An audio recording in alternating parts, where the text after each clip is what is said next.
Brides உங்க கல்யாண days ப்ரிப்பரேஷன்ல இந்த 3 மிஸ்டேக் மட்டும் தயவு செஞ்சு பண்ணிடாதீங்க. இந்த 3 மிஸ்டேக் மட்டும் பண்ணிட்டு நீங்க ஃபீல் பண்றதுல ஒரு பிரயோஜனமே இருக்காது.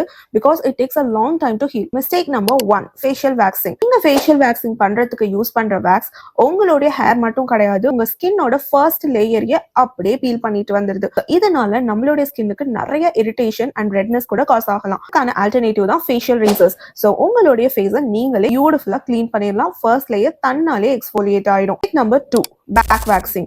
உங்களுடைய முதுகுக்கு வேக்ஸ் பண்ணணும்னு நீங்க நினைக்கிறீங்களா? ஃபர்ஸ்ட் உங்களுடைய முதுகு ரொம்பவே சென்சிட்டிவான ஏரியான்னு புரிஞ்சுக்கோங்க. இந்த இடத்துல சுட சுட உங்க வேக்ஸை யூஸ் பண்ணி நல்லா பீல் பண்ணீங்கன்னா கண்டிப்பா பேக் ஆக்னே வந்துடும். பேக் ஆக்னே மட்டும் கிடையாதுங்க, அந்த ஆக்னேயோட ஸ்கார்ஸ் ஃபார்ம் ஆகி ரொம்பவே டைம் எடுக்கும் ஹீல் ஆகுறதுக்காக. அதனால நீங்க ரேசர்ஸ் யூஸ் பண்ணலாம், இல்லைன்னா லேசர்ஸ் யூஸ் பண்ணலாம். Mistake number 3, lash extension. நீங்க லேஷ் எக்ஸ்டென்ஷன் ஒரு 1 month பிஃபோரே பண்ணிருந்தீங்க, கண்டிப்பா ஒவ்வொரு டைமும் நீங்க ஃபேஸ் வாஷ் பண்ணும்போது உங்க ஹேர் ஒன்னொன்னா லாஸ் ஆகிக்கிட்டே இருக்கும். இந்த தப்பு நிறைய பிரைட்ஸ் பண்ணிக்கிட்டு இருக்காங்க.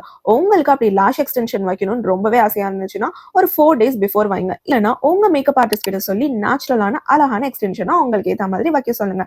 சோ இந்த 3 மிஸ்டேக்கை தயவு செஞ்சு உங்களுடைய கல்யாண டேஸ்ல கண்டிப்பா பண்ணிடாதீங்க. இன்னும் இதுக்காக வெயிட் பண்ணிட்டு இருக்கீங்க?